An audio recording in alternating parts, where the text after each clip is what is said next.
네, 안녕하세요, 리더님들 반갑습니다. 저는 밀레니얼 팀의 김은재 대리입니다. 반갑습니다. 네, 감사합니다. 오늘 행복한 하루 보내셨나요? 저는 대답 감사합니다. 저는 오늘 리더님들 만나 뵙고 또 내일이 어린이날이죠. 그래서 오늘도 조금 더 행복했던 것 같습니다. 마침 오늘 강의 주제도 행복, 새로운 눈으로란 강의 주제로 세계 100대 행복학자이자 30년 전통 행복 연구 전문가이신 연세대학교 심리학과 서은국 교수님을 모시고 행복에 대해서 새로운 시선으로 바라보는 방법에 대해서 배워보도록 하겠습니다. 행복을 철학의 관점이 아닌 과학의 관점에서 바라볼 때는 어떨까요? 너무 설레이는데요. 항상 유튜브로만 뵀던 분이라서 더욱더 설레이는 것 같습니다. 빨리 모셔봐야겠죠? 서은국 교수님을 큰 박수로 맞이해 주시기 바라겠습니다.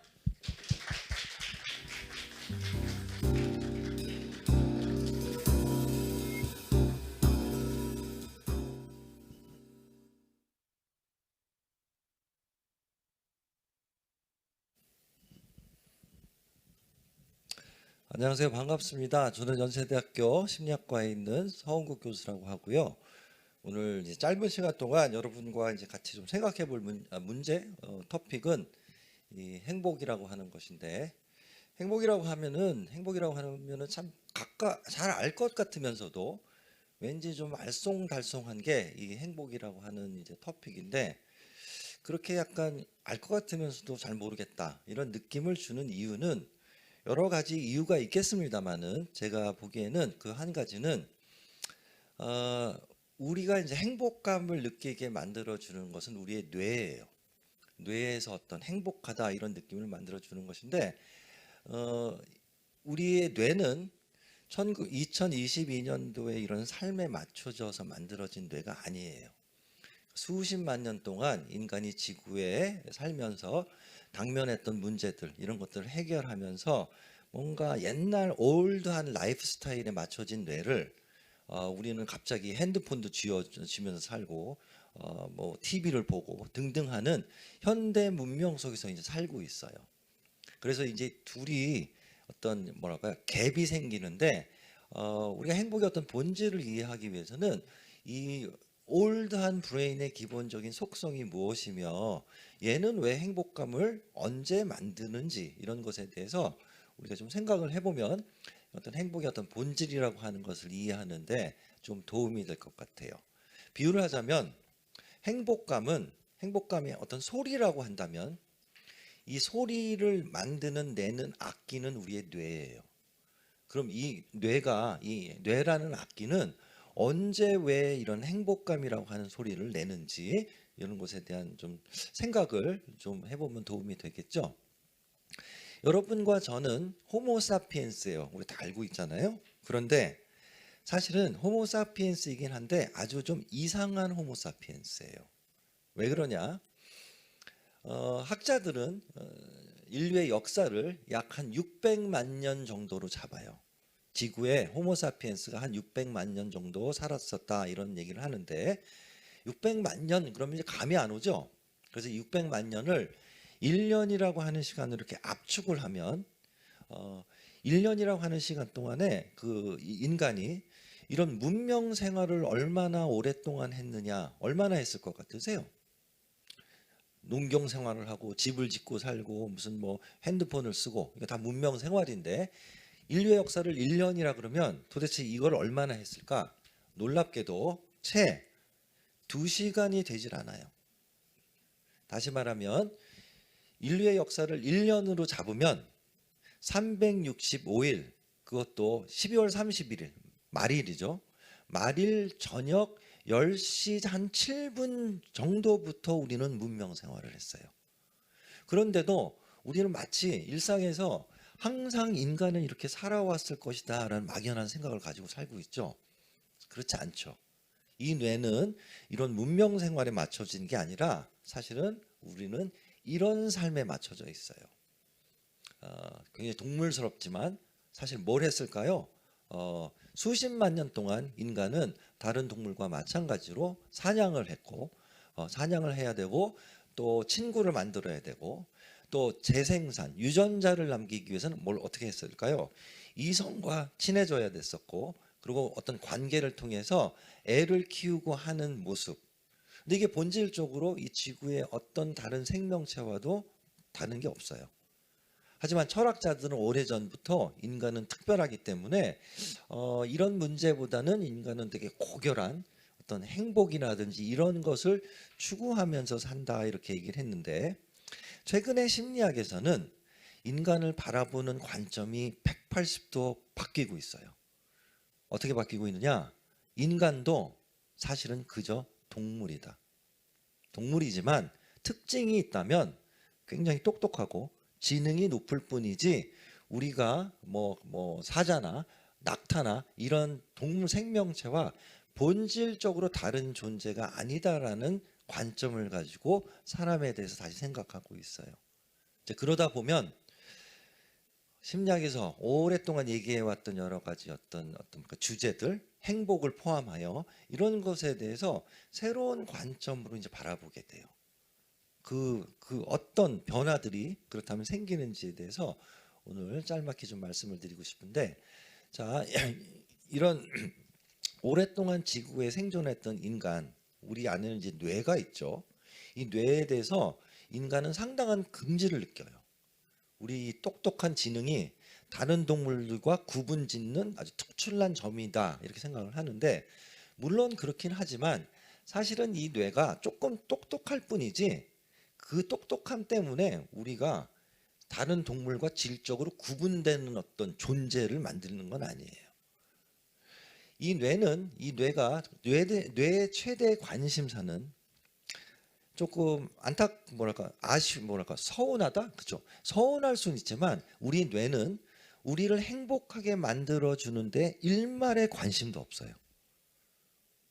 뭐에 관심이 있느냐? 뇌는 두 가지밖에 없어요. 관심사가 하나는 생존, 죽지 않도록 하는 것이고, 또 하나는 유전자를 남겨서 다음 세대에 성공적으로 물려주는 거예요. 우리가 TV에서 이런 무슨 다큐멘터리 같은 거 보면, 야생의 세상을 보면 그 동물들은 뭐 하죠? 이 두 가지밖에 안 해요. 인간은 꽤 다르다고 생각을 해왔으나 사실은 그렇게 안 달라요. 다만 그런 숙제들을 해결하는 방법이 아주 복잡하게, 그리고 또 장기적인 계획을 만들고 이럴 뿐이지 근원적으로 우리도 다르지 않다. 자, 그렇다면은 정리를 하자면 이 뇌의 최대 관심사는, 뇌는 일종의, 이렇게 표현할 수도 있어요, 세포로 이루어진 슈퍼컴퓨터예요.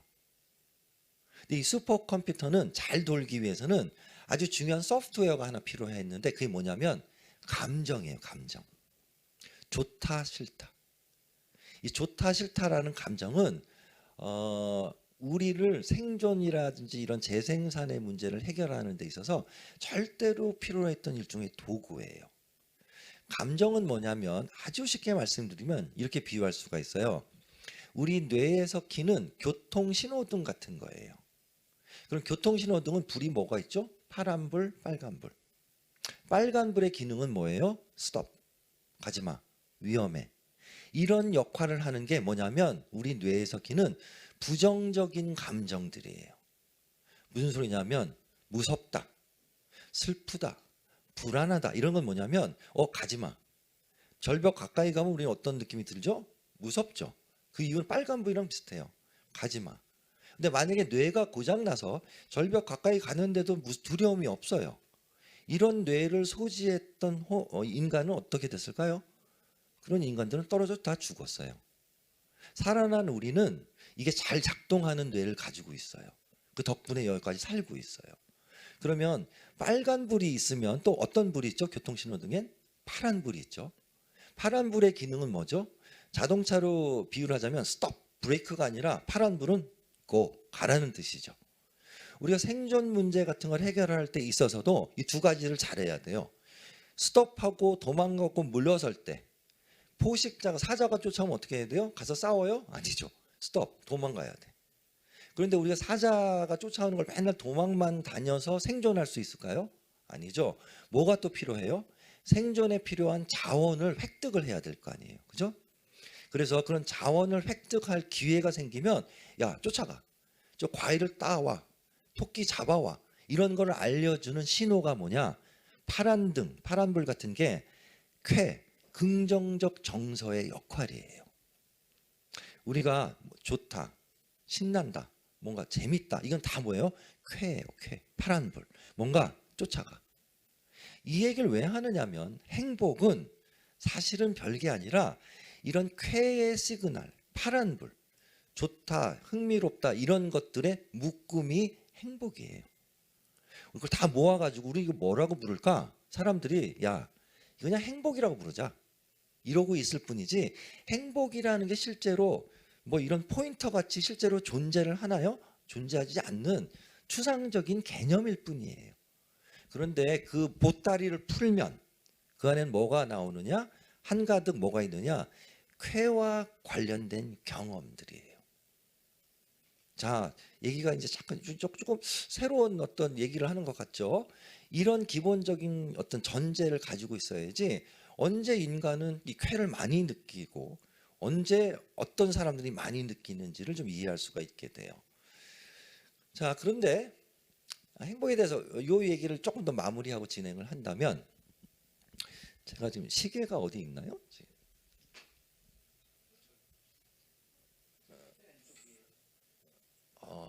위에 알겠습니다. 행복은 뭘까요? 한마디로 건너뛰었네요. 행복은 이런 어떤 행복의 색깔은 뭐예요? 없죠. 몇 그램이에요? 없죠. 왜? 실제 하는 게 아니에요. 우리가 자꾸 행복 얘기를 하다 보면 마치 진짜 있는 것 같지만 사실 실제 하는 것이 아니에요. 우리가 맨날 산타크로스 얘기를 하면 북극에 가면 산타크로스 할아버지가 있을 것 같지만 있나요? 없어요. 그런데 행복은 행복 얘기를 하면 그래도 많은 사람들은 행복은 뭡니까 물어보면 제각각 많은 대답을 해요. 어떤 사람은 싱글인데 혼자 사는 게 지겨워. 결혼이 나한테는 행복이다. 맞는 말인가요? 틀린 말인가요? 그것도 약간 맞는 말일 수 있어요. 배고픈 사람에게 행복이 뭐냐 물어보면 갈비탕이요. 그것도 맞아. 어떤 사람에게 너 뭐가 행복이냐 그러면 저 명품시계예요. 그것도 맞아. 자, 그런데 다 일부만 맞고 또 일부는 다 틀렸어요. 왜냐? 갈비탕도 명품시계도 결혼도 그 자체가 행복은 아니에요.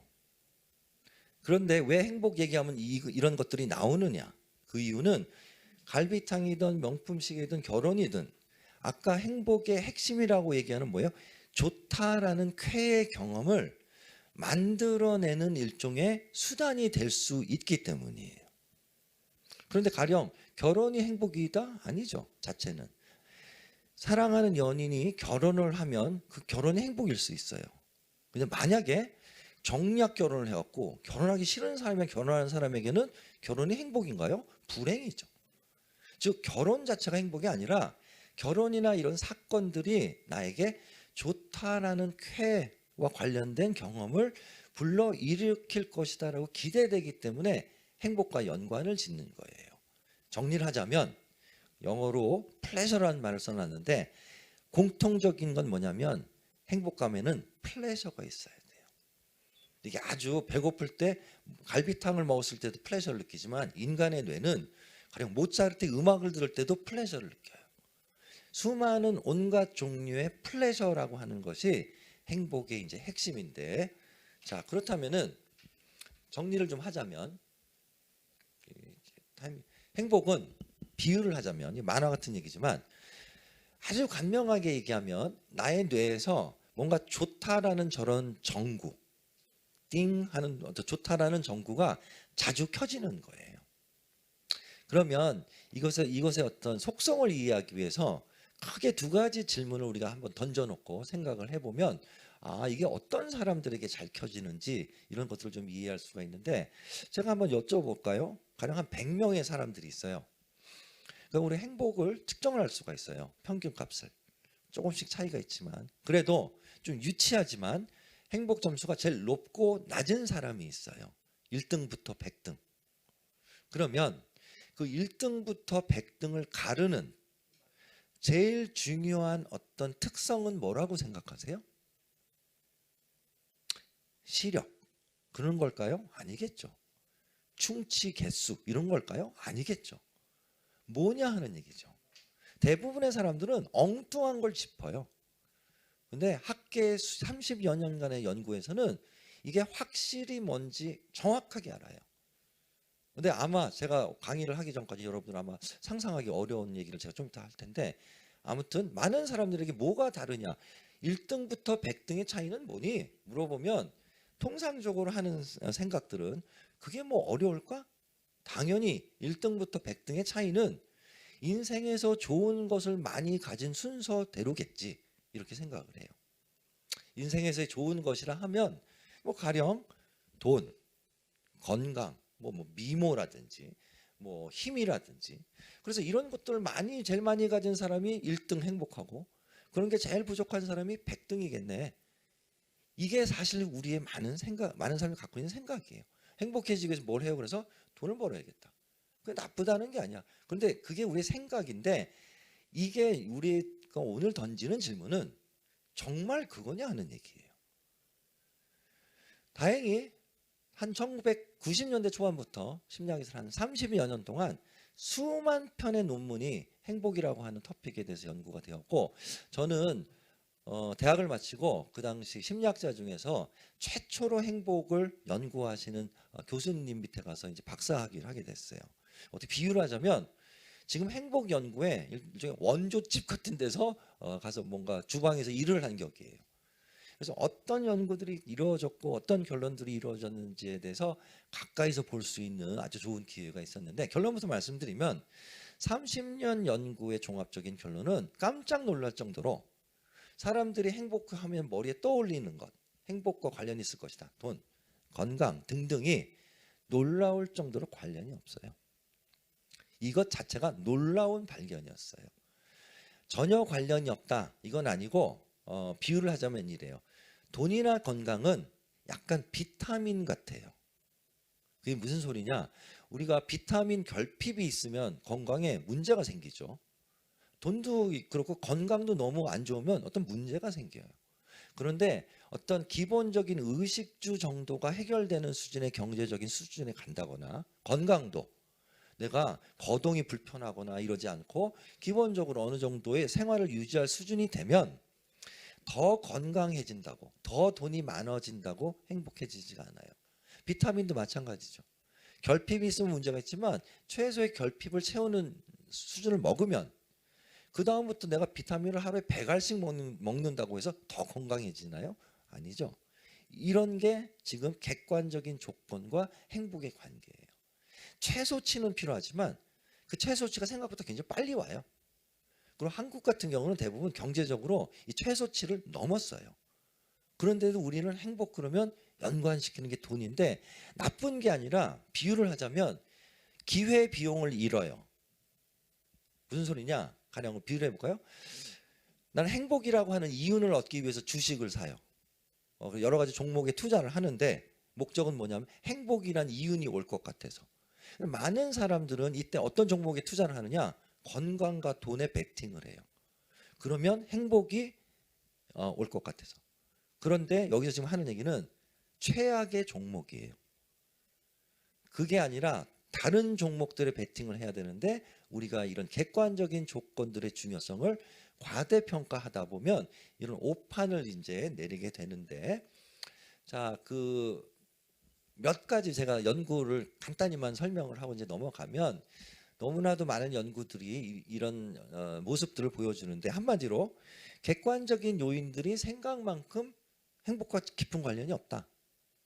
왜 그럴까? 왜 그러면 행복은 사람들이 행복 그러면 연상하는 게 이런 좋은 생활의 조건인데, 정작 봤더니 그게 아니야.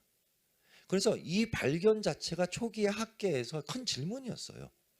왜 이렇게 관련이 좀 없을까? 거기에서 이제 나오는 첫 번째 큰 설명은 이거예요. 왜 그러냐? 인간은 어떤 사건을 무슨 경험을 하게 되면 좋은 일이면 좋았다가 안 좋은 일이면 뭐 슬펐다가 감정적으로 반응을 하잖아요. 그런데 이 감정적인 반응은 며칠 있으면 없어져요. 가령 나는 큰 집을 하나 사면 행복할 것 같다. 틀린 생각은 아니에요. 그런데 여기서 뭐가 틀렸느냐? 집을 사면 얼마나 행복하냐면 길면 일주일 행복해요. 그리고 일주일 지나면 새 집에 소위 말하는 약발은 없어지고 내 행복을 좌우하는 건 집이 아니라 다른 것들이에요. 근데 우리는 이렇게 금방 나의 감정이 없어진다라는 거를 생각하지 못하기 때문에 뭐 하나가 인생에 생기면 영원히 행복해질 것이다라는 오판을 자꾸 계속 내려요. 이게 적응이라고 하는 문제예요. 또 하나는 이런 그래프에서도 이걸 이제 이 그래프가 이제 작아가지고 잘 안 보이실 텐데 저희 뭐냐면은 제일 위에 있는 선 하나만 말씀드릴게요. 저거는 X 밑에 X는 뭐냐면 0 뭐 이런 게 있잖아요. 이랬을 때 제일 위는 결혼이라고 하는 사건이 사람들의 행복을 얼마나 올려주느냐를 10년이라고 하는 시간을 두고 독일에서 추적을 한 데이터예요. 그럼 0은 뭐냐면 결혼한 당해고 보면 밑에 X축에 마이너스 1은 결혼 1년 전이고 플러스 1은 뭐예요? 결혼한 뒤 1년 뒤. 자, 제일 위에 있는 선을 볼까요? 어때요? 결혼을 하면은 행복감이 많이 올라가요. 깻잎 2장 정도 올라가요. 언제? 결혼하기 전 1년 전부터. 이때가 제일 좋을 때죠. 뭐 사진 촬영하고 뭐 어쩌고 저쩌고. 그래서 영원히 행복해지나요? 보시다시피 저 선이 올라갔다가 놀랍게도 거의 예식장을 나오는 순간부터 다시 떨어져요. 이게 적응이에요. 긍정적인 사건도 그렇지만 부정적인 아래에 있는 사별을 하거나 실직을 하거나 이랬을 때도 바닥을 치고 머물러 있는 게 아니라 어떻게 돼요? 부닥치고 올라가죠. 이 적응 덕분인데 이게 아주 빨리 일어난다고 하는 것을 우리는 잊고 살 때가 있어요.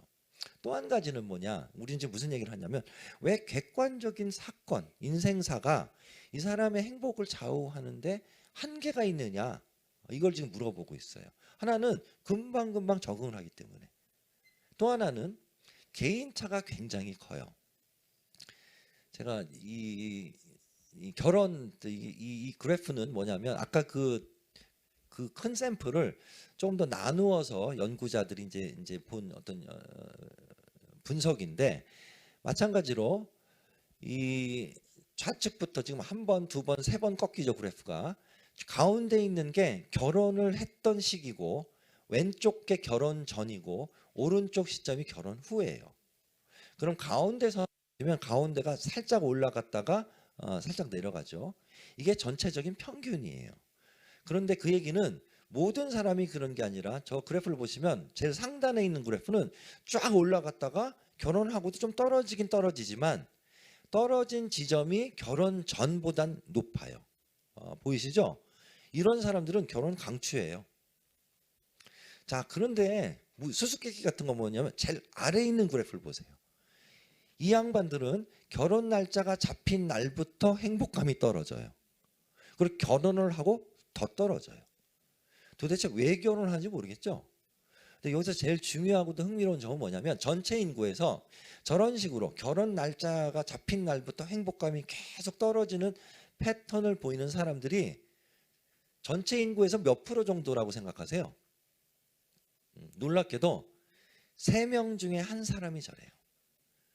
이거는 엄청난 퍼센테이지예요. 오른쪽 그래프를 보면 더 흥미로워요. 저거는 배우자의 사별이 어떤 영향을 주느냐. 보시면 그 역시 세 선 중에서 제일 아래 걸 볼까요? 그거는 인꼬 부부들이에요. 배우자의 어떤 뭔가 사별의 시그널이 뭐 암 진단을 받았다. 이날부터 행복이 추락을 해요. 그러다가 장례를 치르고 가운데 지점 끝나면 다시 행복이 회복을 하죠.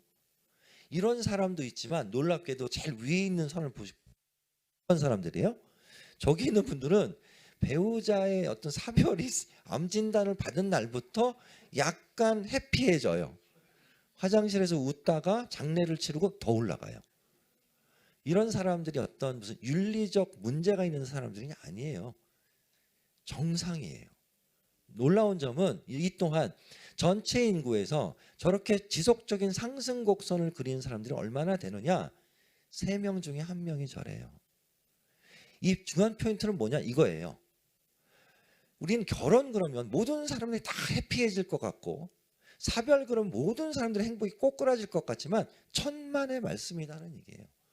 어마어마한 개인차가 있고 또 아까 말씀드린 사건이 일어나면 금방 적응을 하고 등등 하기 때문에 저 사람 인생에 무슨 일이 일어났느냐만으로는 저 사람의 행복을 예측하기가 대단히 어렵다라는 게 포인트예요. 그러면 우리의 자연스러운 질문은 뭐가 중요한데, 아까 1등부터 100등을 가르는 게 그러면 얼마나 좋은 일이 인생에 경사가 있고 약간 이런 게 아니라면 뭐냐 하는 얘기예요. 그게 영어로 얘기하면 who, 누가 해피한 사람이냐. 제가 아까 질문 던져드렸죠. 짧은 시간이라서 그냥 제가 뭐 진행을 하면 이게 아주 중요한 질문이에요. 가령 제가 어떤 좋은 차를 타고 다닌다고 합시다. 저를 빼요. 길거리를 걸어가는데 어떤 신사분이 아주 멋진 차에서 쫙 내리면서 막 웃어.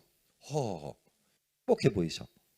그러면 저 사람은 왜 행복할까요? 우리가 가질 가능성은 크게 두 가지예요. 첫 번째는 뭐죠? 이게 대부분의 사람들이 속아 넘어가는 가능성인데, 역시 좋은 차를 타고 다니니까 행복하구나. 나도 빨리 좋은 차를 사야 되겠다. 이것도 가능한 얘기예요. 대부분의 사람들이 그렇게 생각을 해요. 좋은 차, 좋은 집, 좋은 뭐 지위. 나도 그걸 빨리 가져야지 행복하다. 자, 그런데 생각해보지 못하지만 또 하나 완전히 다른 가능성은 있을 수 없을까요? 저 좋은 차에서 내리는 분이 저렇게 행복해하는 이유가 차가 아닌 다른 이유가 있을 수는 없을까요? 뭐가 있을 수 있을까요? 그거는 우리 눈에 보이지 않지만 저 사람의 선천적 기질이 쾌활한 기질을 갖고 있기 때문에 저렇게 웃을 가능성이 있어요. 다시 말하면 차 때문에 행복한 게 아니라 그분은 차가 아니라 자전거를 타고 다녀도 원래 저렇게 해피한 분이야. 근데 우린 차가 눈에 띄기 때문에 차 때문이라고 생각하는데 저분은 원래 고무신 신고 다녀도 저렇게 웃고 다녀요. 근데 이거를 우리는 상상을 못한다는 얘기예요. 그러면 사실은 뭐에서 가깝냐? 30년의 연구가 압도적으로 보여주는 거는 두 번째, 설명이 맞아요. 개인의 행복차는 인생에 뭔가를 크게 거머쥔 순서가 아니고 더 관련이 있는 것은 그 사람의 약간 선천적 기질, 특성 같은 것인데 그 중에서 특히 관련성이 높은 특성이 하나 있어요. 상상하기 좀 어려울 수도 있는데 그건 뭐냐면 다시 또 쉽게 제가 얘기를 해볼게요. 아까 우리 1등부터 100등 얘기를 했어요. 만약에 누가 이걸 퀴즈를, 이게 컨테스트를 냈다고 합시다. 여러분들 중에서 가장 행복한 분과 가장 덜 행복한 분을 가장 정확하게 그 등수를 맞히는 분에게 100만 원 상금을 주겠다. 그런데 여러분들이 원하는 그 100명에 대한 각자의 정보를 하나 주겠다. 그러면 우리가 100만 원을 타기 위해서는 각자에 대한 어떤 정보를 달라 그랬을 때 제일 이 컨테스트를 이길 확률이 높을 것 같으세요? 뭘 알면 제일 유리할까요? 마음, 맞아요. 마음인데 너무 막연하잖아요. 맞는 방향으로 말씀을 하셨어요. 마음인데 우리가 마음이라는 거는 뭐 너무 추상적이기 때문에 거기서 정보 하나를 달라 그러면 뭘 달라 그래야 되느냐? 그 사람의 외향성 점수를 주세요. 그러면 무조건 윈이에요. 1등부터 100등의 제일 큰 차이는 외향성이에요. 시간 관계상 뭐 다 얘기를 못 하겠습니다만은 성이라고 하는 것이 어느 정도 행복과 큰 관련성이 있느냐를 우리가 한눈에 좀 볼 수 있는 그래프 중에 하나는, 이 그래프도 제가 뭐 가르치지를 못하니까 참 어려운데, 제가 이렇게 하면 되나? 가나? 손을 이렇게 뻗으면 됩니까? 반대로 뻗어야 되네. 반대로 뻗어. 알았어요. 자, 이 위에 있는 선이 이렇게, 이게 거울 같아가지고 제가 움직이는 것과 반대로 제 손이 가고 있어요. 근데 어쨌든 이 위에 선이 있고 아래 선이 있잖아요. 이 위에 선은 뭐냐면 외향성 점수가 높은 사람들이고 밑에는 외향성 점수가 낮은 사람들을 우리가 편의상 내향적이라 그래요. 그럼 밑에 있는 X축은 뭐냐면 월요일부터 토요일까지 이 내향적이고 외향적인 사람들의 무드가 어떻게 변하는지를 보는 거예요. 그러면 제일 좌측에 있는 게 주초, 월화에는 그렇게 행복감이 아주 높진 않죠. 그러다 오늘 수요일인가요? 조금 상승 곡선을 띄다가 밑에 보시면 목, 붉은 불토하면 쫙 올라갔다가 일요일 되면 어떻게 돼요? 죽고 싶다 이런 생각들을 많은 사람들이 해요. 우리가 보려고 하는 거는 외향이든 내향적이든 요일별로 이 무드는 되게 비슷하게 올라가요. 자, 그런데 눈여겨 다시 보세요. 외향적인 사람들이 무드가 행복감이 제일 낮은 요일이 언제예요? 주초. 이 행복감이 내향적인 사람들이 제일 해피한 날이 언제예요? 주말. 그죠? 주말의 수준과 비슷해요. 이거는 어마어마한 간극이에요.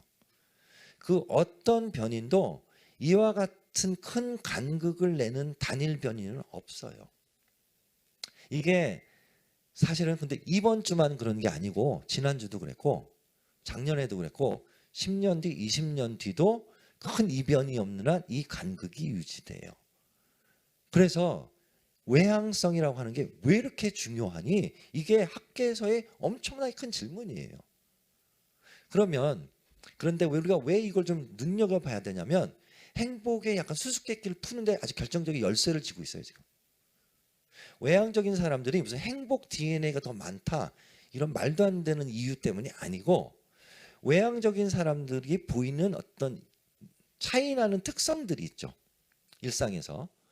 우리가 모르긴 몰라도 그와 같은 일상의 특성들이 행복감을 느끼기에 유리한 상황에 자기를 갖다 놓는다 이렇게 추론을 해야 돼요. 그럼 어떤데? 외향적인 사람 그러면 한번 머릿속에 한번 생각해 보세요. 어떤 게 떠오르세요? 활발하죠. 맞습니다. 활발해요. 외향적인 사람 중에서 커튼 치고 맨날 낮잠 자는 사람 없어요. 외향적인 분들은 코로나 때 되게 힘들었어요. 실제로 더 힘들었어요.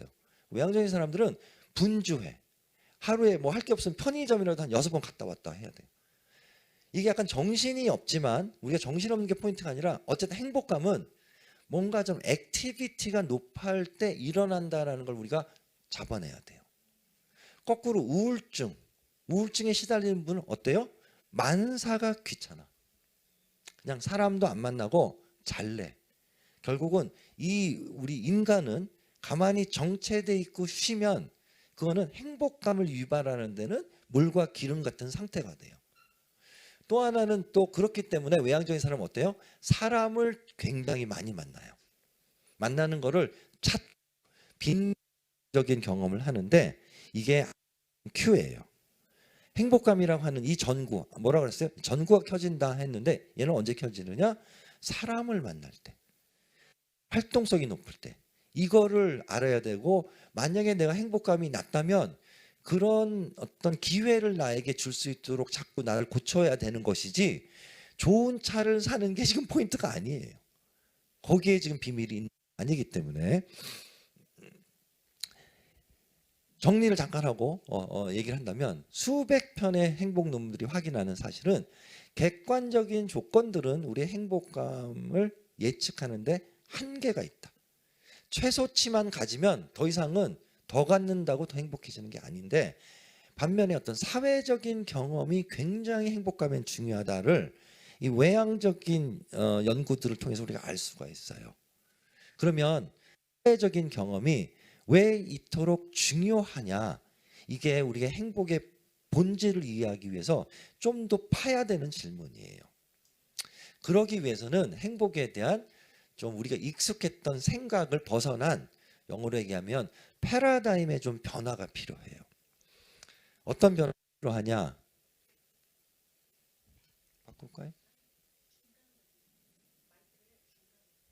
중간으로. 네, 알겠습니다.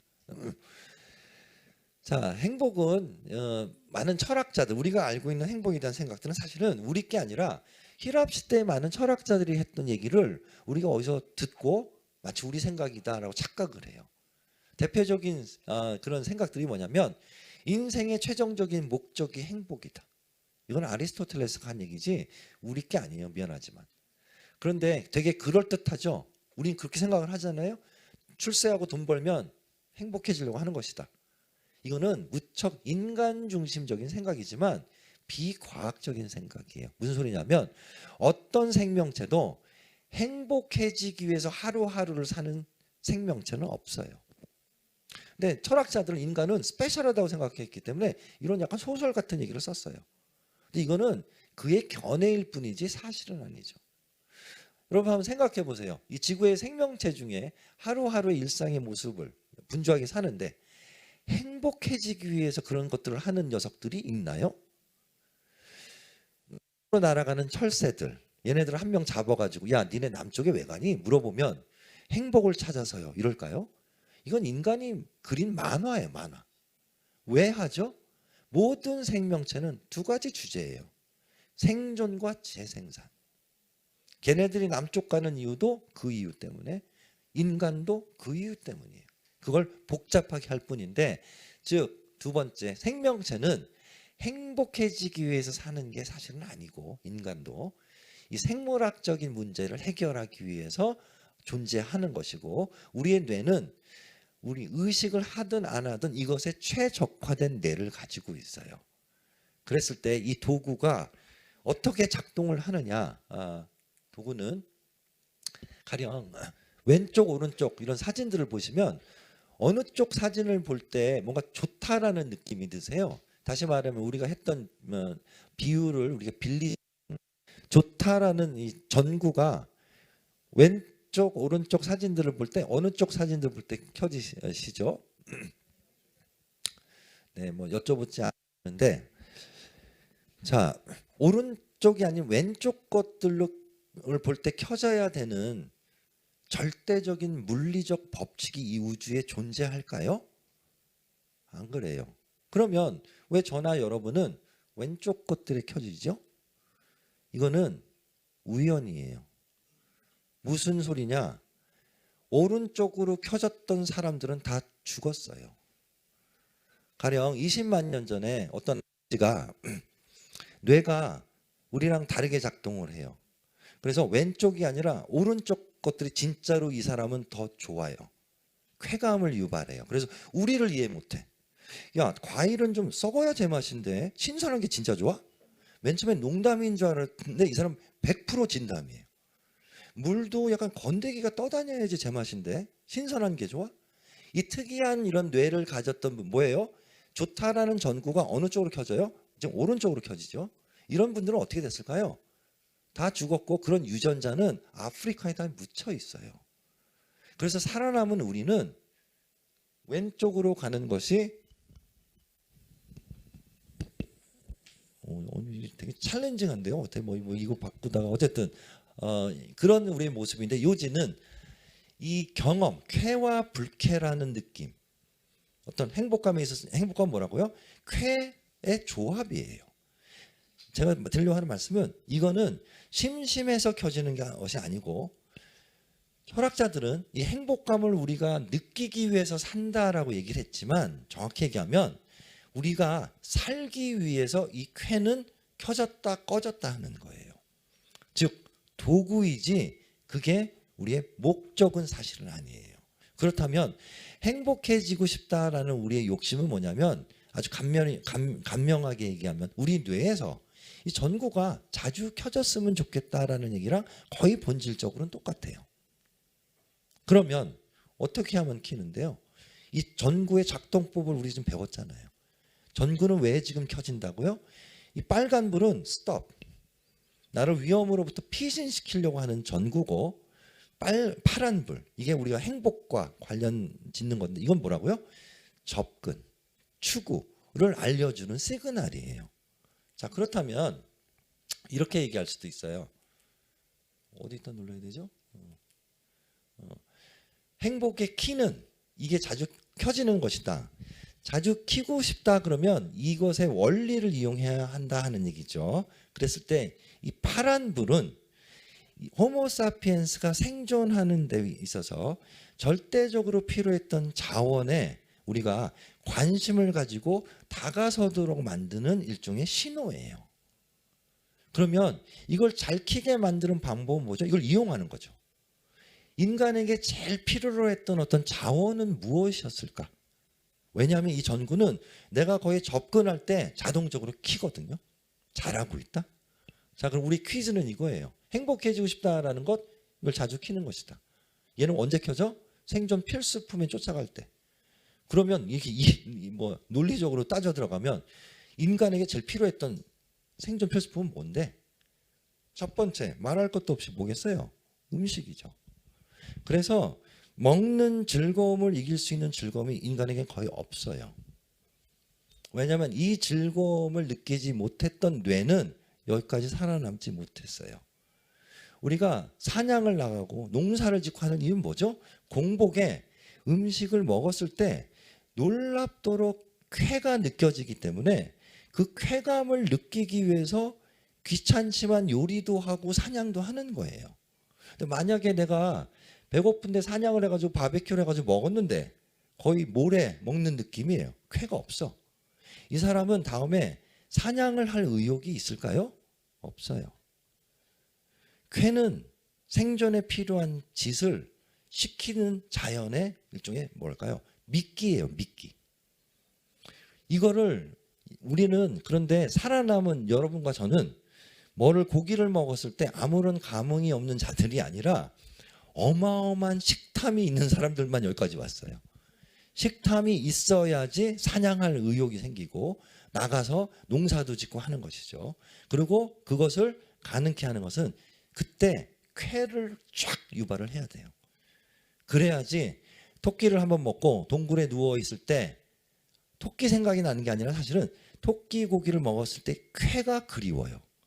그래서 창을 들고 다시 나가는 거야. 쾌는 뭐라고요? 생존 필요한 자원을 추구하도록.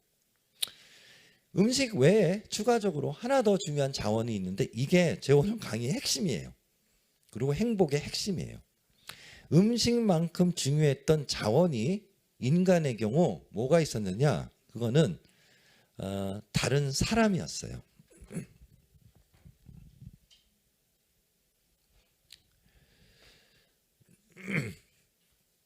자, 인간은 수십만 년 동안 한 2, 30명 되는 무리 안에서 우리는 같이 살았어요. 우리는 이렇게 막 서울시 1000만 명이랑 살고 이러지가 않았어요. 그래서 이 1000만 명이랑 사는 게 되게 스트레스가 가득해요. 근데 2, 30명 정도 되는 무리에서 살 때는 인생에서 벌어질 수 있는 최악의 사건은 뭐냐면 무리에서 쫓겨나는 거예요.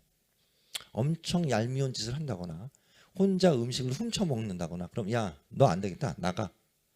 아웃이 되면 어떤 문제가 생기느냐? 첫째, 아웃이 되면 집단의 보호를 받지 못하기 때문에 첫 번째 사자 먹이가 돼요. 나는. 용케 사자를 피하면 어떤 문제가 생기느냐? 내가 유전자를 남길 수 있는 짝을 만날 수가 없어요. 그래서 그 외톨이의 그런 외톨이들은 다 아프리카에 묻혀 있어요. 우리는 누구냐면 그렇지 않았던 아주 사회적이었던 사람들, 집단 안에서 잘 생활을 했던 분들의 후손이에요. 왕따가 됐다. 이거는 죽음을 선고하는 거예요. 혼자 되면 죽는다. 이게 되게 과장된 얘기인 것 같지만 조금 더 실감나는 예시를 제가 하나 보여드리면 이게 왜 그렇죠? 아니에요. 그 흡열 파푸아 뉴기니 이런 데 가면은 이 흡열박쥐라는 애들이 저 사진에 보이죠? 있는데 학명은 아니고 별명이에요. 왜 그런 별명이 붙었을까요? 얘네들의 주식은 피예요. 무시무시한 애죠. 드라큘라예요, 드라큘라. 그래서 어떻게 하면 밤에 얘네들은 아주 엄청 큰 모기라고 생각하면 돼. 그래서 밤에 나가고 사냥을 해요. 소, 돼지 이런 데 붙어가지고 저런 무서운 무시무시한 이를 탁 박아가지고 피를 흠뻑 뽑아와요. 그러면 동굴에서 자식들이 배고픈 애들이 기다려요. 엄마가 돌아오길 기다려서 엄마가 오면 피를 달라고 난리를 치는데 문제는 이 애미들이 매일 밤 사냥에 성공하지는 못해요. 그렇겠죠. 자, 그러면 잘 생각을 해보세요. 이런 날 어떤 일이 벌어질까? 엄마는 실컷 나갔는데 사냥은 못하고 허탕, 피가 없는데 돌아왔는데 애들은 여전히 피를 달라고 난리를 쳐요. 이런 날 애미들이 이 비상사태를 어떻게 수습할까요? 어떻게 할까요? 애는 피가 나는 사냥을 못했는데 애들은 피를 달라고 난리를 치고 이렇게 질문을 하면 이렇게 대답하시는 분들이 가끔 있더라고요. 엄마가 자기의 피를 줄 것이다. 제 생각에 그거는 한국의 엄마들만 할 수 있는 일이고 얘네들은 아주 또 기발한 다른 방법을 채택을 하는데 어떻게 하느냐? 그런 날 옆집에 가서 피를 꿔요. 옆집에 가서 순이 엄마 오늘 피 좀 꿔줘. 그럼 순이 엄마가 와서 우리 애들을 먹여요. 그리고 내가 피가 많은 날 순이네 가서 순이네 애들을 먹여요. 놀랍게도 이 박쥐들이 저 오른쪽 그래프를 보시면 저게 뭐냐면 언제 누구한테 얼마만큼의 피를 빌렸는지를 컴퓨터같이 기억을 해서 컴퓨터같이 그대로 갚아요. 놀랍죠? 자연에서의 친구는 뭐냐? 비상식량 장치예요. 수다를 떨려고 있는 게 아니에요. 이 비상식량 장치가 끊어진다. 사회적으로 추방이 된다. 이거는 거의 죽음을 선고받는 거예요. 혼자 되면 죽는다. 이게 꼭 박쥐만의 얘기냐? 그렇지 않다고 하는 게 아주 지금 중요한 얘기예요.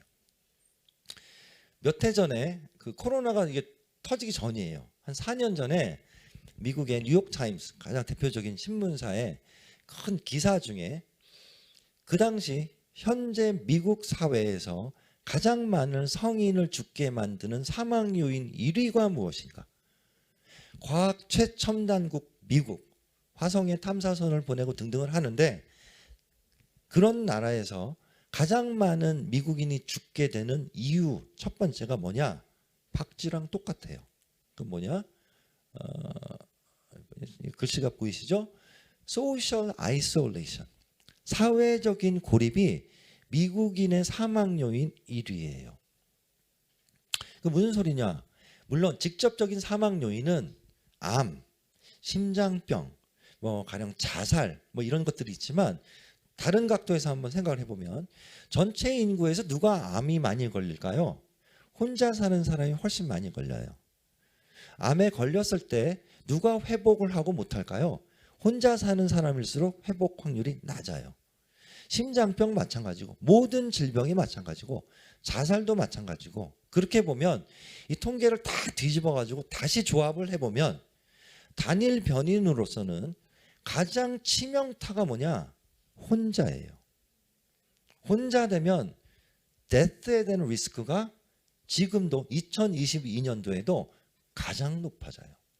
박쥐랑 하나도 안 달라요. 무슨 소리냐? 뇌가 찾는 건 뭐라고요? 생존 자원.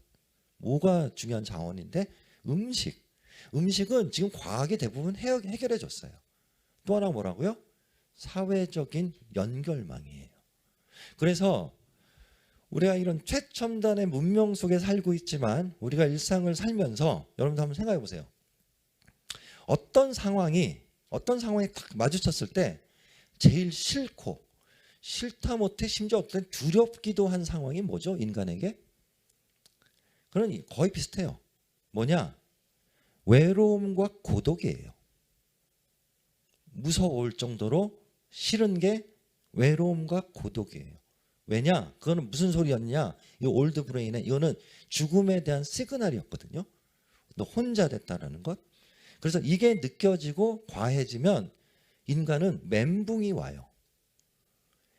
이 멘붕의 현장을 조금 우리가 느낄 수 있는 어떤 실제 사건이 저 오른쪽에 있는 사진은 뭐냐면 2007, 8년 전에 이게 실화인데 미국 뉴욕시에 살고 있었던 30대 후반의 싱글남이 있었어요. 근데 이 친구가 가을에 여자친구랑 헤어졌어요.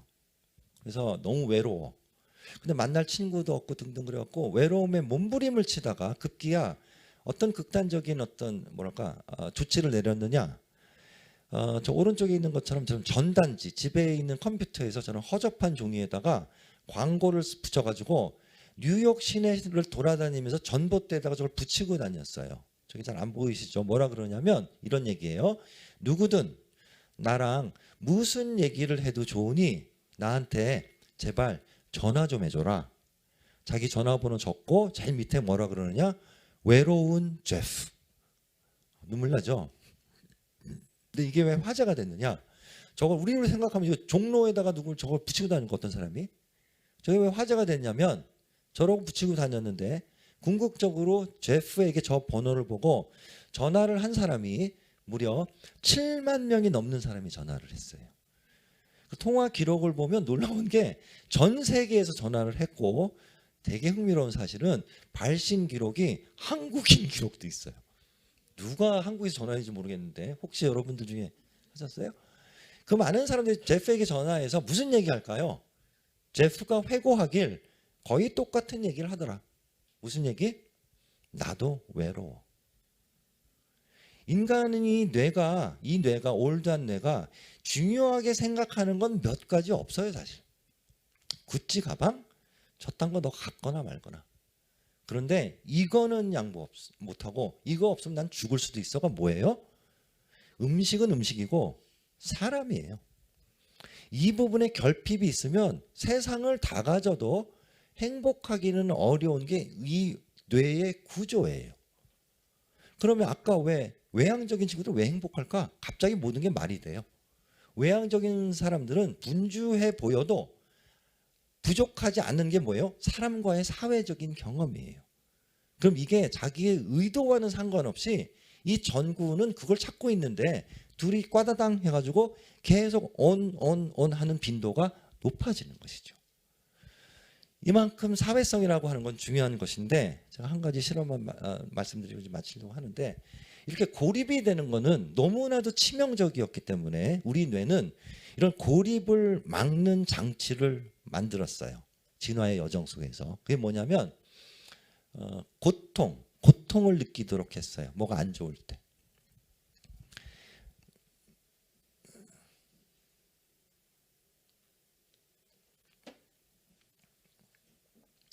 우리 사람이 고통을 느끼고 싶어하는 사람은 없지만 우리가 고통을 못 느끼면 어떻게 될까요? 오래 못 살죠. 고통의 기능은 나의 몸에 어떤 이상이 생겼을 때 야 그거 너 강의할 때가 아니라 그거 가서 치료해 알려주는 시그널이에요. 제가 만약에 발가락이 다쳤어요. 부러졌어요. 고통을 못 느낀다? 그러면 몇 달 동안 모르다가 다리가 썩은 뒤에 알겠죠. 그래서 그런 걸 방지하기 위해서 다리에 뭔가 못이 박힌 순간 뇌가 고통을 유발해요.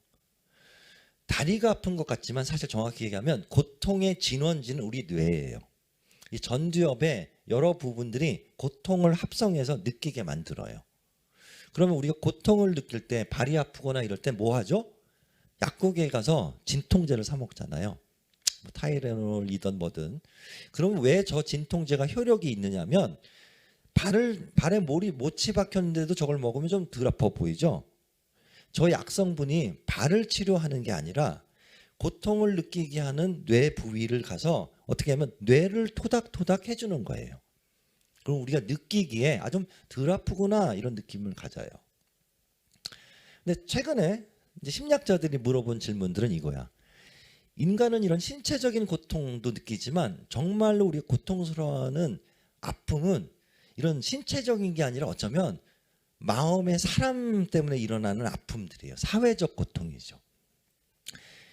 사랑했던 연인과 갑자기 헤어졌다거나 상대가 죽었거나 나를 버리고 떠났거나 모함을 받는다거나 이런 사회적인 고통은 정말 말로 표현할 수 없는 인간의 고통이에요. 근데 최근에 심리학자들이 물어본 질문은 이거야. 오케이. 그러면 발을 다치면 여기가 울려. 그러면 가령 사회적 고통, 애인이 떠나고 뭐 이러면 그 고통은 몸의 어느 부분에서 감지될까? 이게 실제 연구 질문이에요. 어떨까요? 애인이 떠나면 어디가 아프죠, 우린? 마음. 과연 진짜 마음인가?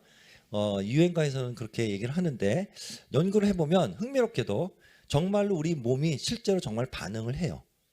애인이 떠나도. 그런데 아까 발이 다친 똑같은 부위가 다시 반응해요. 무슨 소리냐면 뇌의 입장에서는 네가 발을 다치던 엄마랑 싸우던 애인이 떠나던 난 디테일은 관심 없어. 근데 이 모든 게 공통적으로 너에게 지금 위협이 되는 상황이 벌어졌으니 어떤 조치를 취해라는 메시지를 여기서 켜요. 이해하셨죠? 마지막 응용 문제. 이게 진짜 이제 마지막 이제 실제 연구인데, 자 우리 정리를 해볼까요? 발을 다치면 여기가 울려요. 어떻게 해요? 진통제를 사서 먹으면 약간 차분해져서 덜 아파. 애인이 떠난다. 애인이 떠나면 대부분의 사람들은 뭐를 먹습니까? 깡소주를 마시는데 그러지 말고 차분하게 약국에 가서 타이레놀을 사서 몇 알씩 며칠 동안 먹으면 이 고통도 없어질 것이냐가 실제 연구 질문이에요. 그래서 그 피험자들을 추적해서 보면은 놀랍게도 큰 효과가 있어요. 놀랍죠? 인간의 감정이 얼마나 기계적인지를 우리가 좀 알아야 돼요. 두 번째는 이 뇌가 얼마나 어떤 사람 중심적으로 설계된 뇌인지를 알아야 돼요. 그래서 그 부분에 결핍이 생긴다. 이게 늘 찾고 있는, 세상을 온 천하를 가져도 행복감만큼은 크게 일어나기 어렵다라는 것이 큰 포인트예요. 정리를 하자면 행복은 이런 어떤 관념적인 생각 이런 게 아니라 구체적인 경험인데, 그거는 어떤 쾌를 수반한. 근데 쾌, 좋다라는 경험은 우리가 눈을 감고 노력을 하고 뭐 즐거움을 느껴야지 이래서 되는 게 아니에요. 요새 많은 자기계발서들은 행복해지기 위해서 긍정적으로 생각하라 뭐 이런 얘기를 하는데, 사실은 그거는 말도 안 되는 얘기예요. 이 뇌는 그런 생각으로 움직이는 게 아니에요. 우리가 회색벽을 보면서 즐거움을 느껴야지, 느껴지나요? 이 뇌는 회색벽을 볼 때 즐거움을 느끼지 않도록 설계돼 있어요. 이걸 보면서 웃는다? 이건 미친 거예요. 그게 아니라 얘가 불을 켜게 만드는 것에다가 이 뇌를 갖다 대야죠. 그게 뭐라고요? 사람이에요. 사회적인 경험. 이랬을 때 마지막으로 오늘 드린 짧은 말씀을 바탕으로, 그럼 우리 일상에서 이 올드한 브레인의 오래된 뇌의 속성을 감안했을 때 행복을 압축적으로 담고 있는 장면은 뭐냐? 저는 아주 쉽게 생각나는 게 뭐죠?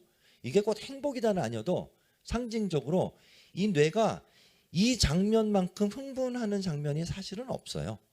그건 뭐냐면 좋은 사람이랑 밥 먹는 거예요. 왜냐하면 이 뇌는 음식, 사람에 초점이 돼 있거든요. 단순화된 얘기인 것 같지만 실제로 이런 경험을 많이 하는 사람들이 행복감이 높은 것이지, 혼자서 무슨 육성 호텔에서 매일 살면서 혼자 매일 라면 끓여 먹지만 회장인 분들, 이런 분들은 행복감은 되게 낮아요. 명함엔 별게 없어도 1년에 한 번 큰 잔치를 하는 게 아니에요. 시시껍절한 얘기, 친구들 만나고 삼겹살 먹고, 이거를 일상에 늘 빈도 있게 하는 사람들은 명함에는 뭐 별거 없어도 행복감은 굉장히 높아요. 그래서 여러분들에게 남기고 싶은 행복과 관련된 가장 중요한 키워드는, 이거는 저의 개인적인 생각이 아니에요.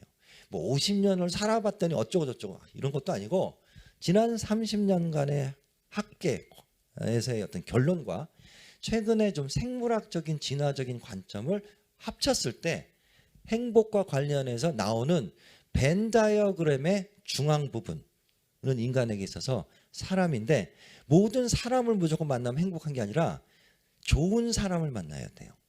한국 사람은 쓸데없는 사람을 너무 많이 만나. 일상에서 비즈니스 때문에 어쩌고, 이거는 불행의 씨앗이에요. 과감하게 쳐내고 아무 이유가 없어. 제가 나한테 도움을 줄까? 안 줄 수도 있어.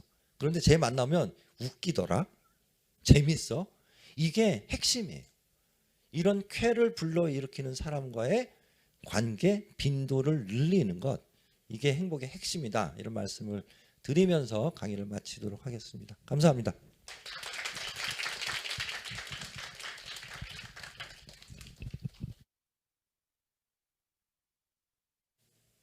네, 감사합니다. 오늘 정말 행복에 대해 새롭게 배운 내용들이 많은데요. 다시 한번 서은국 교수님께 큰 박수 부탁드리겠습니다. 네, 저는 리더님과 항상 이렇게 교수님께서 말씀 주신 내용 중에서 외로움이라는 말씀 굉장히 와닿았는데요. 저는 리더님과 항상 이렇게 매주 리더님과 만나서 외롭지 않을 것 같습니다. 리더님도 그러시죠?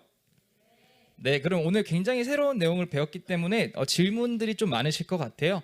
시간 관계상 질문 몇 가지 받아보도록 하겠습니다. 혹시 질문 있으신 분께서는 손을 들고서 질문을 답해 주시면 질문을 말씀해 주시면 감사하겠습니다. 교수님께서 너무 말씀을 잘해 주신 건가요? 네, 저기 질문 부탁드리겠습니다. 네, 안녕하십니까. 감사합니다. 오늘 참 행복이라는 것에 굉장히 중요한 걸 배운 것 같은데요.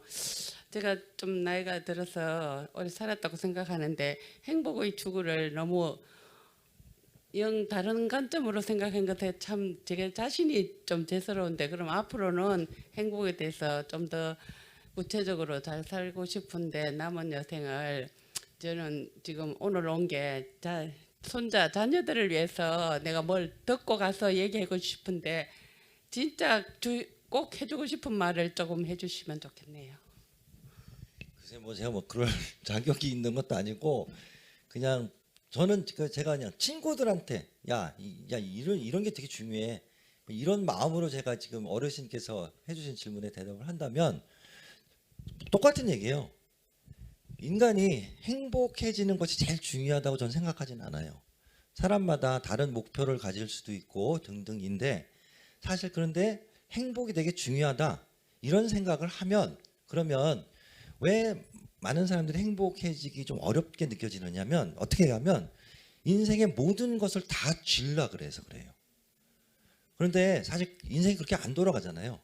하나를 얻으려면 하나를 놔야 되는데 이 행복에 있어서는 제일 먼저 크게 잡아야 되는 게 사람이에요.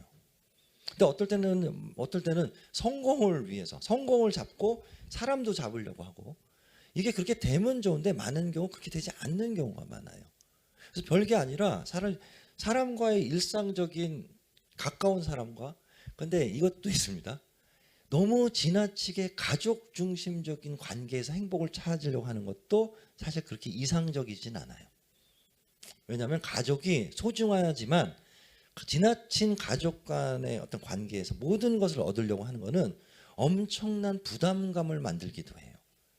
그래서 사실 행복감이 높은 나라들은 우리 같지 않아요. 좀 덜 끈적한 게 더 좋아요. 그리고 가족도 적당히 있지만 모르는 사람, 새로운 사람과의 관계를 하는 것이 왜 우리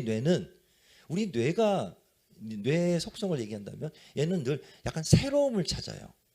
그렇죠. 아무리 맛있는 것도 매일 먹으면 안 맛있어지잖아요. 사람도 마찬가지거든요.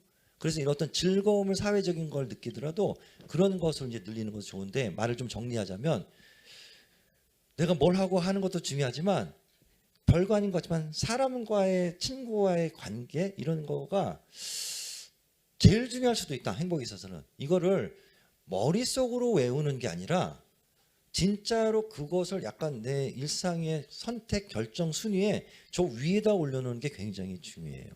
저는 요새 제가 벌써 이제 50대 중반이 이제 거의 가까이 됐는데 전 주변에서 이제 이런저런 사람들을 봐요. 아까 친구 얘기를 했는데 제 친구들 중에서는 돈도 많은 친구들 있고 또 제 친구가 아니어도 사회적으로 성공한 사람도 많고 이제는 살만해.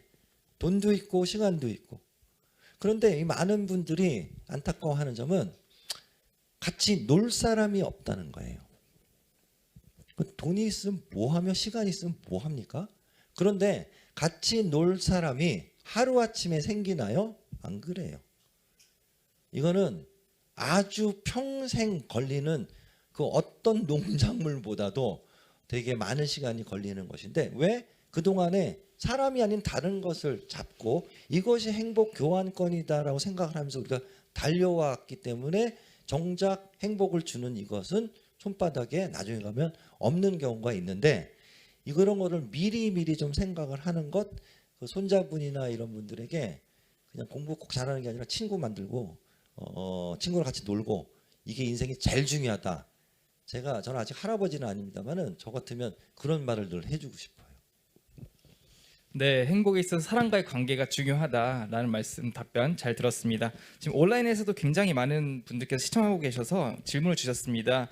내향적인 사람들을 많이 만나면 스트레스를 받는데 내향적인 사람들을 많이 만나다 보면 행복해질까요? 라는 질문 주셨습니다.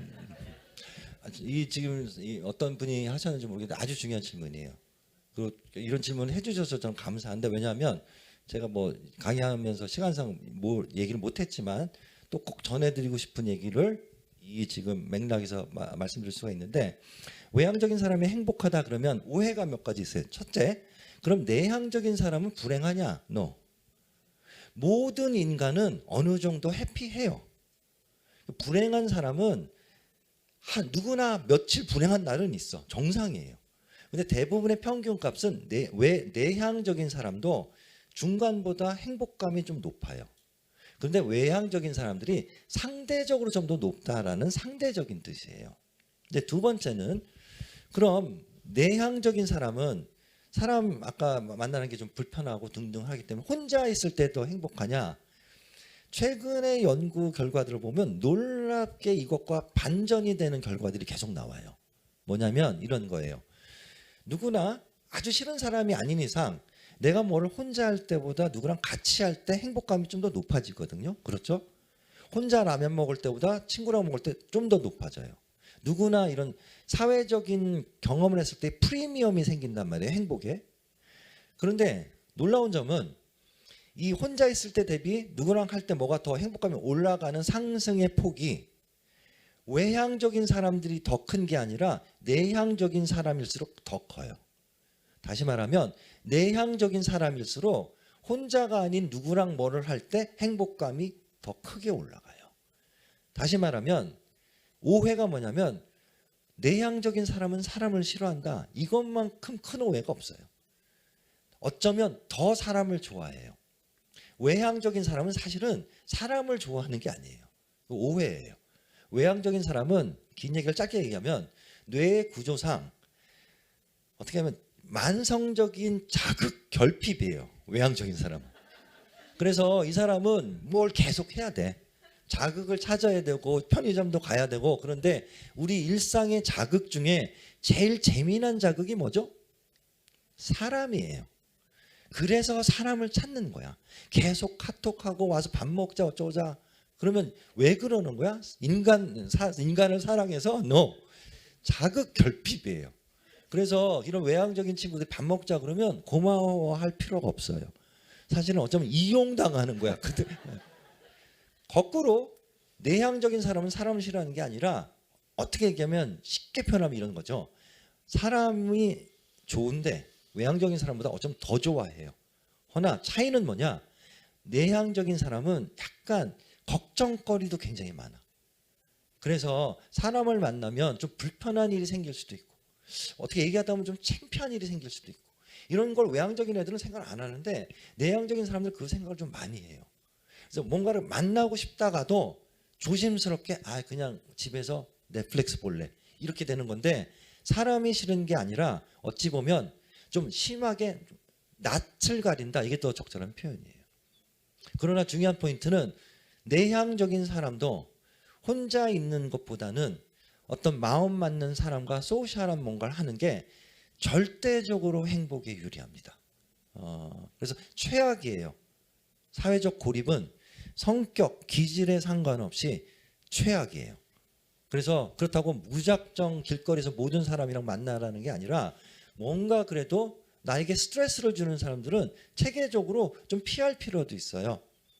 한국 사람들은 코로나 때문에 잠깐 쉬고 있지만 제가 보면 지나치게 사람 관계를 많이 해요.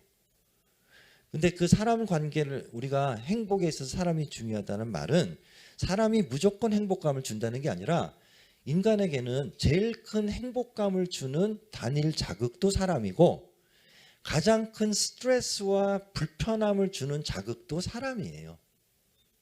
그래서 내가 나의 만남이 약간 이런 불편함과 이런 걸 주는 사람들의 만남은 최대한 줄이고 나에게 어떤 즐거움과 뭔가 편안함을 주는 사람과의 만남을 최대한 늘리는 게 되게 중요해요. 근데 되게 우리는 겁먹어요. 그러면 내가 사회생활 못할까 어쩔까? 절대로 큰일 안 생겨요. 저같이 이렇게 아무 생각 없이 사회생활하는 사람 없거든요. 저는 사회생활 아예 안 해요. 싫은 사람 아예 전화 받지도 않아. 아무런 문제가 없어요. 좀 과정이지만. 근데 어쨌든 간에 너무나도 겁에 질려서 우리는 불필요하고 불편한 만남도 의무적으로 많이 하는데 상당 부분 잘라낼 필요도 있고 이게 행복한 사회 문화 사람들이 갖고 있는 인간관계의 특성이에요. 쟤를 왜 만나? Because I like him. 좋으니까. 재밌으니까. 필요해서 만난다? 이거는 바보 같은 생각이에요. 그래서 그런 어떤 계속 돈은 이제 키워드는 사람인데 내향적인 사람도 역시 굉장히 중요한 건 사회적인 경험이다라는 것이 사실은 많은 사람들이 오해를 갖고 있지만 최근에 많은 연구들이 보여주고 있는 포인트예요. 제가 1분만 첨언을 한다면 최근 연구들 제가 좀 소개를 드리면 최근에 또 나온 연구들은 아까 너무 가족 중심적인 행복이 가장 이상적이지 않다 이런 얘기를 했는데 가족이 안 중요하다라는 게 아니에요. 가족도 비타민 같아요. 거기에 문제가 생기면 큰 문제가 있지만 어느 정도 기본이 되면 모든 것을 그런 것을 통해서 얻는 건 한계가 있어요. 최근 연구들을 보면